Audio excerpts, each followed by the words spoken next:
5 years ago, Tae-Jamil signed the divorce papers without looking her in the eye.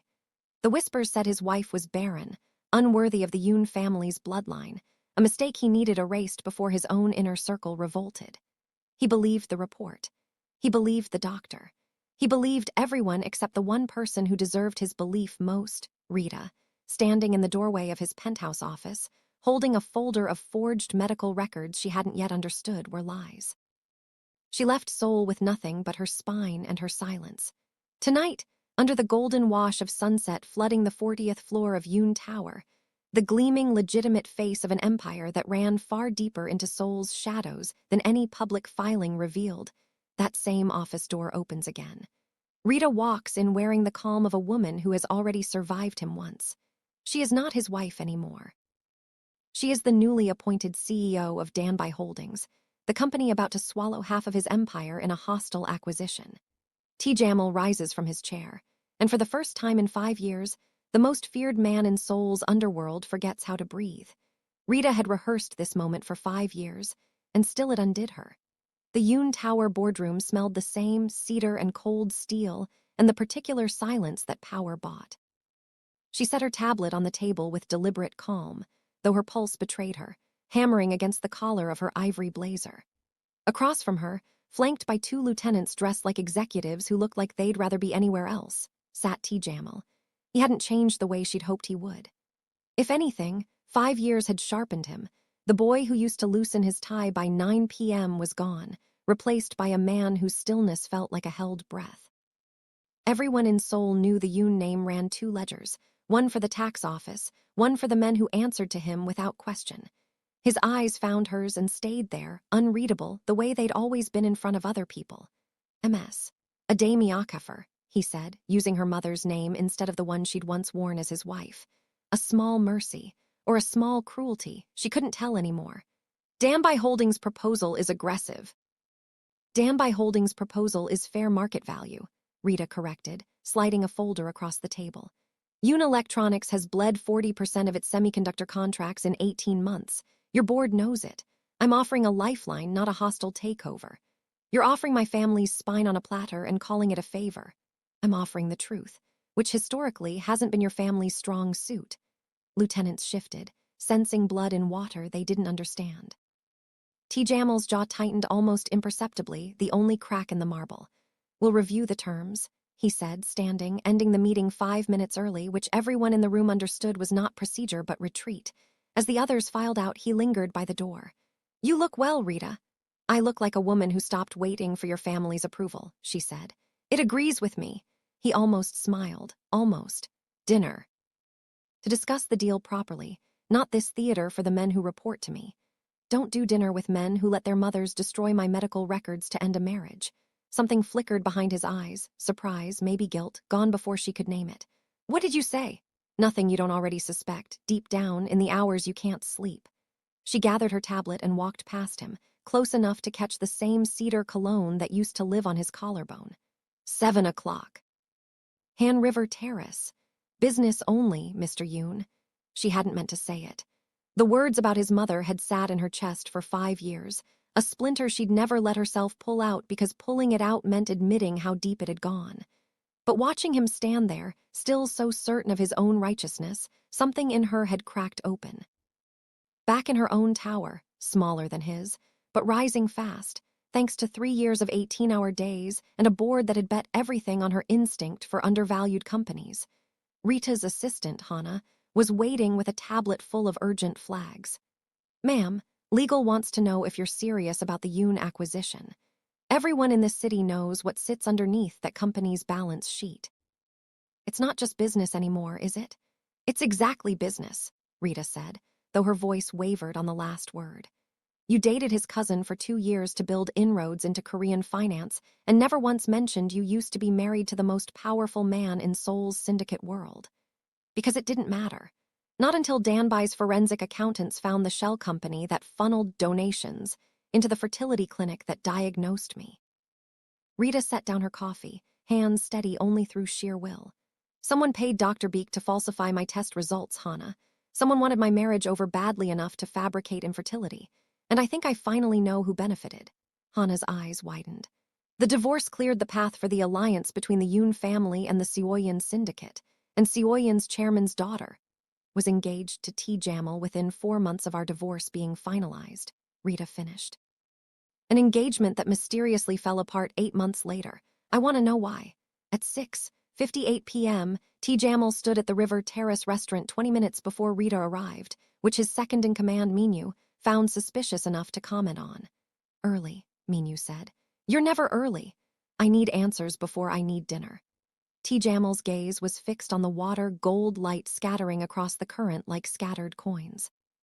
Pull every file connected to the fertility clinic Rita used in 2021. Dr. Baek Seonwoo. I want financials, I want phone records, I want to know who was paying him before my mother ever mentioned the diagnosis to me. Minho hesitated. Sir, if this leads where I think it leads, then I need to know regardless of where it leads. His voice cracked, just slightly, the first true fracture Minyu had heard in years. I let her go, Minyu. I stood there and I let her walk out with nothing because I trusted a piece of paper over 5 years of marriage. If someone forged that paper, he didn't finish the sentence. He didn't need to. Rita arrived at 7 exactly, wearing a coral dress the color of the sunset behind her, and for one unguarded second, Tae-Jamil forgot every carefully constructed sentence he'd prepared. Starring, she said, sliding into the seat across from him. Breathtaking. It's involuntary. The words left him before he could stop them, the old honesty, the version of him that existed only around her. He watched her flinch, almost imperceptibly, at the unexpected softness. We're here for the acquisition terms. We're here, he said quietly. Because you said my mother's name in that boardroom like an accusation, and I intend to find out if it was one. Rita's spoon paused halfway to her bowl of Korean cold noodles. You believe me? Spent 5 years telling myself I made the right decision with the information I had. I've never once let myself ask whether the information was true. He met her eyes, and for a moment the untouchable boss's composure dissolved entirely, leaving something rawer beneath. Tell me what you know. So she did the shell company, the falsified fertility report, the convenient timing of the Seoyan engagement. With every detail, Tae-Jamil's expression darkened, not with disbelief, but with dawning, horrified recognition. My mother handled the divorce logistics, he said slowly. She recommended Dr. Baek. She was the one who brought me the diagnosis instead of letting me hear it from you directly. His hands curled into fists on the white tablecloth. I was so certain I was protecting the family from scandal. I never once considered I might have been the scandal's architect. Tae-Jamil. Rita's voice softened despite herself, despite 5 years of practiced armor. I didn't come back to Seoul to punish you. I came back to build something that couldn't be taken from me by someone else's lie. The acquisition is real, but I want the truth more. Then we get it together, he said. Whatever this costs me. Costs began accumulating faster than either of them expected. 3 days later, Rita's driver noticed the same black sedan trailing them through Gangnam for the second consecutive morning. She dismissed it as coincidence until her phone buzzed with a message from an unknown number. Stop digging into Dr. Baek. Some truths cost more than a company merger. She showed the message to Tae-Jamil that evening in his office, the city glittering neon behind him like scattered jewels. Someone knows we're investigating, she said, or someone's been watching us since the divorce and never stopped. He took the phone, jaw tightening as he read the message twice. This isn't my mother's style. She's ruthless, but she's not subtle. This feels like the Seoyan syndicate warning off arrival before things escalate. Seoyan, Rita said. If the engagement to the chairman's daughter fell through 8 months after my divorce, maybe someone there is protecting a secret that runs deeper than a marriage arrangement. Minho entered without knocking, a rare breach of protocol that told Tae-Jamil everything before the man spoke a word. Sir, Dr. Baek Seonwoo's clinic records were wiped from the National Health Database 2 hours ago. Someone with serious access erased 5 years of patient history in a single afternoon. Rita's stomach dropped. That's not possible without government-level reach. Which means, Tae-Jamil said quietly, whoever did this isn't just protecting a secret in the shadows. They're protecting themselves from something that could end far more than an alliance. Room fell silent, except for the hum of the city below. Rita felt the old fear return, not fear of Tae-Jamil, never that, but fear of the machine that had crushed their marriage once and clearly hadn't finished crushing. We need Dr. Baek himself, she said, before whoever erased those records decides to erase him too. They found Dr. Beek 2 days later in a modest apartment in Ilson, retired, frightened, and initially unwilling to open his door. "Have nothing to say," he said through the chain lock, voice trembling. "Doctor," Rita said gently, "I'm the patient whose results you falsified 5 years ago. I'm not here for revenge. I'm here because someone wiped your records 2 days ago, and I think you know that means they're planning to make sure you never talk." Chain slid free. Inside, over lukewarm tea neither of them touched, Dr. Beek finally spoke the truth he'd carried for half a decade. "Your mother-in-law paid me 100 million won to falsify the fertility report. She said it was for a family matter, nothing more. I didn't know it would end a marriage. I told myself it was a technicality, a formality." His hands shook around his cup. "But 3 years ago, someone else came to me, a man connected to the Seoul syndicate.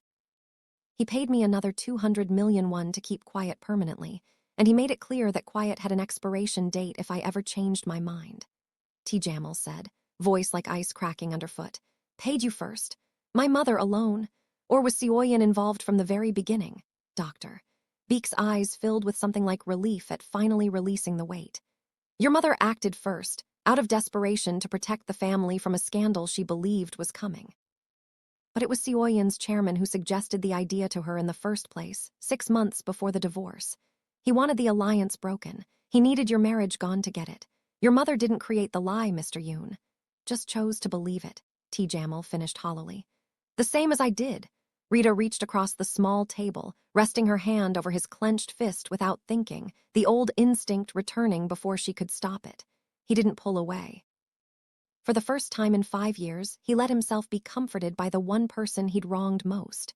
"There's one more thing," Dr. Beek said, voice dropping to barely a whisper. "The man who threatened me, I recognized his voice on a call last month. He's not affiliated with Seoul's outer ring anymore. He's inside your own organization now, Mr. Yoon. He's been there for 2 years. Color drained from Tae-Jamil's face. "Who?" "Doctor." Beek's answer came so quietly they nearly missed it, but the name landed like a blade between them, and Rita felt Tae-Jamil's entire body go rigid beneath her hand. "Choi Young-seok, your own second-in-command's most trusted lieutenant, the man you call your right hand." The betrayal detonated with surgical precision 3 days later. Tae-Jamil confronted Choi Young-seok in a private room above the family's front business, flanked by Minyu and 2 senior men Tae-Jamil trusted completely. Choi's composure didn't crack, not at first. "I don't know what fantasy Dr. Beek has spun for you," Choi said smoothly, adjusting his cufflinks. "But accusing a man who's bled for this family on the word of a disgraced doctor is reckless, even for you." "Have the wire transfers," Rita said, sliding a tablet across the table. She'd insisted on being present, and Tae-Jamil hadn't argued.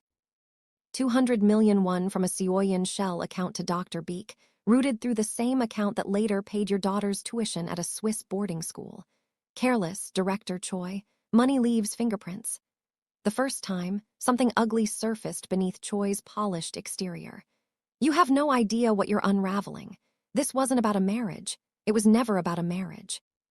It was about territory worth 4 trillion won across 3 cities, and a chairman who needed the Yoon family weakened enough to be absorbed." He looked at Tae-Jamil with something almost like pity. "Your mother wanted to protect the bloodline. I wanted the territory. Your divorce was simply where our interests intersected." "What happened to my father 8 years ago?" Tae-Jamil said, voice deadly quiet, a memory Rita had never heard him speak of before. "The one everyone called a random attack." "Was that Seoul too?" The room went utterly silent. Choi's mouth opened, then closed. "That's a different conversation," Choi said finally, and the fear in his voice was unmistakable now. "One I'm not authorized to have." "Him downstairs," Tae-Jamil said without raising his voice. "Hold him until the prosecutor's Financial Crimes Division arrives. This ends in courtrooms now, not back rooms. And someone find out exactly how deep Seoul's reach goes into this family's history." As Choi was led away, still protesting, Rita felt the weight of the last piece settle into place. This was never simply about a fertility diagnosis. It was about an empire someone had been dismantling, piece by piece, for nearly a decade, and their divorce had only ever been one carefully engineered casualty among many.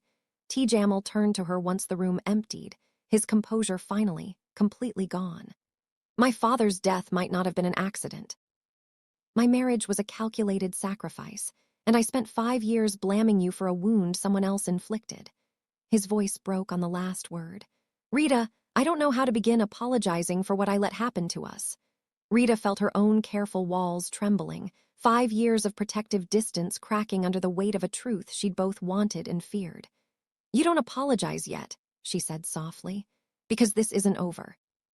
Seoul's chairman is still out there, and if he engineered your father's death and our divorce to weaken this family, he won't stop just because Choi got caught. As if summoned by her words, Minyu burst through the door, face pale.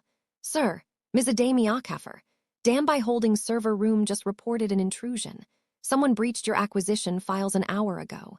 He looked directly at Rita. And there's a fire alarm going off on the 40th floor of your building right now. Security can't confirm if it's real.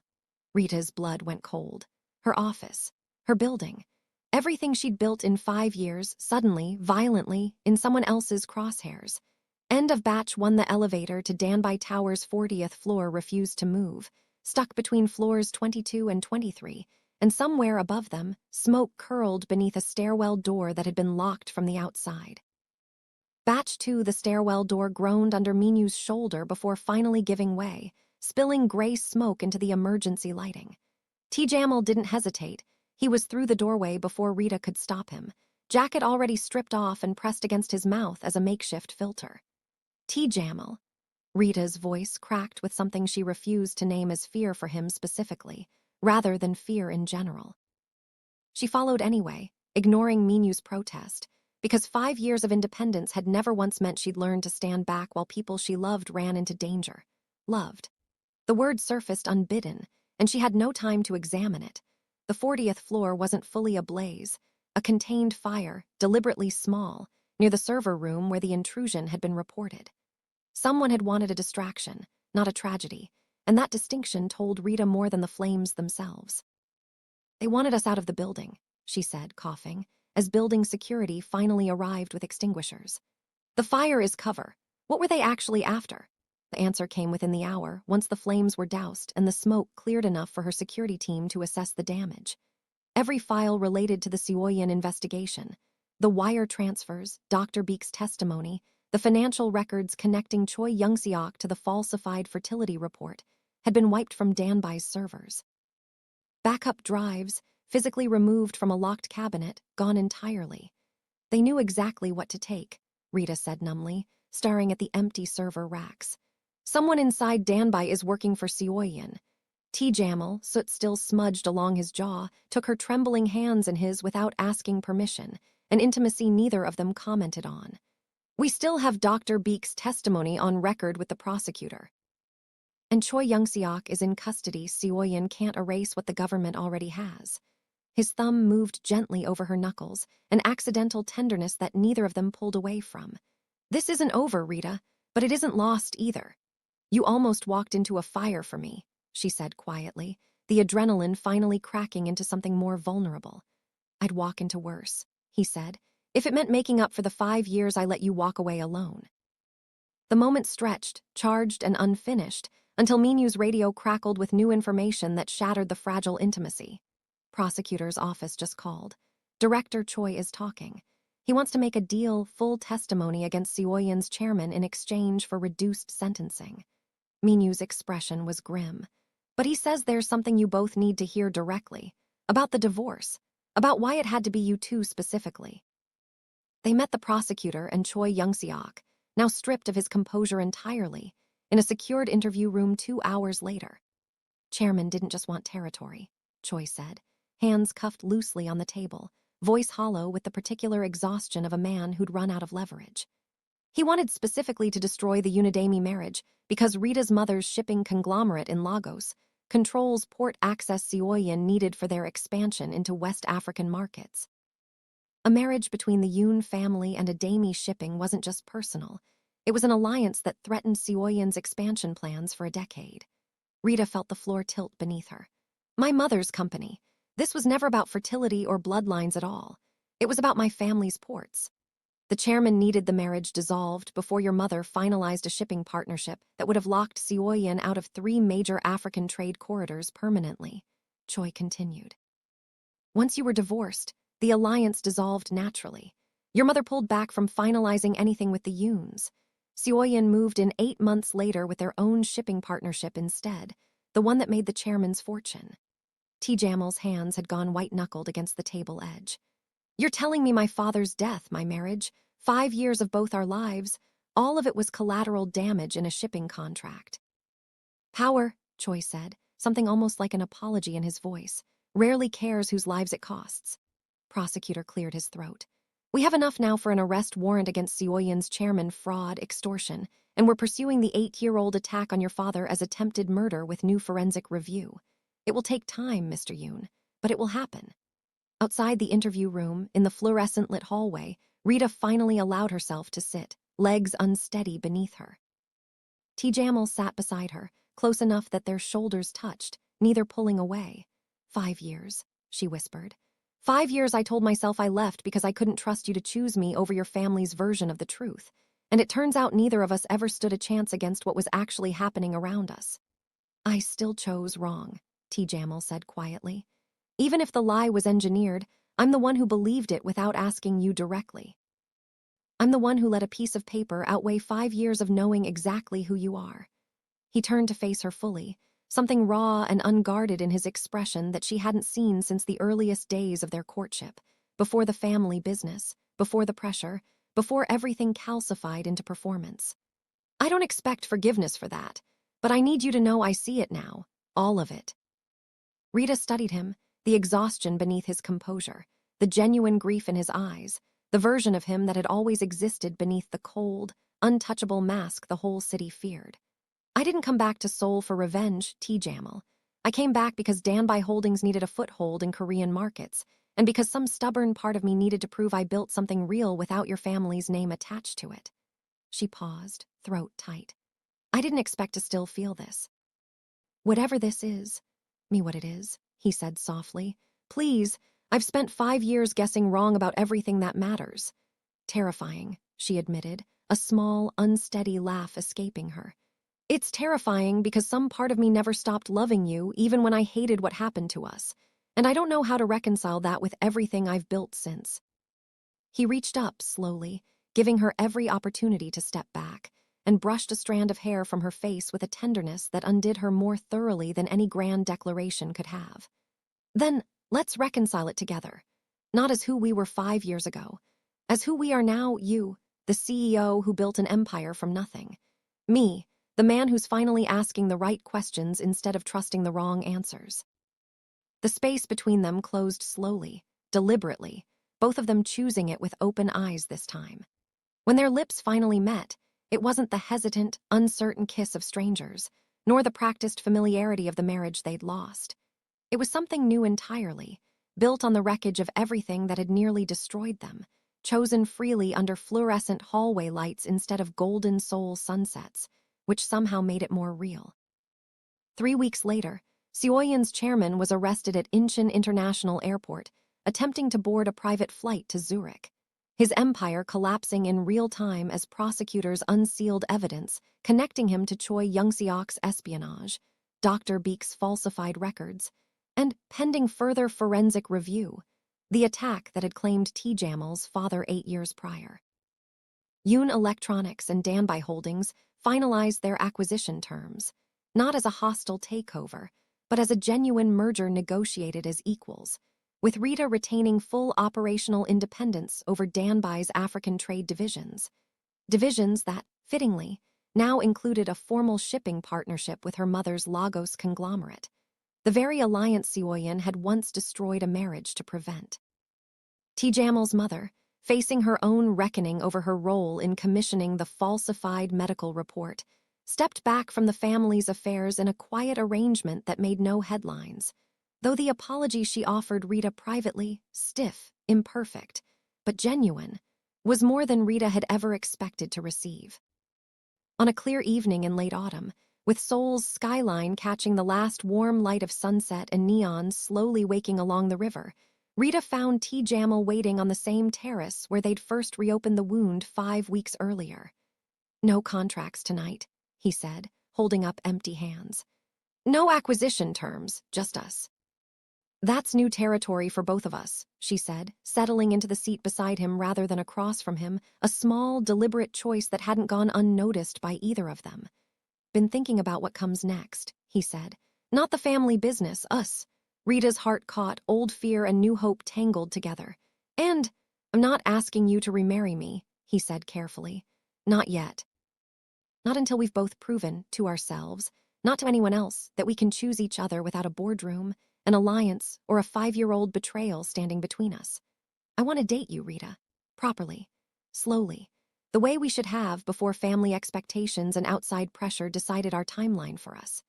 She studied him for a long moment, the man who'd once let a piece of paper and their marriage now sitting beside her, deliberately choosing the harder, slower, more honest path instead. I'd like that, she said finally, warmth spreading through her chest like the sunset spilling gold across the water. On one condition. Anything. More secrets between us. Whatever we build next, we build it with our eyes open.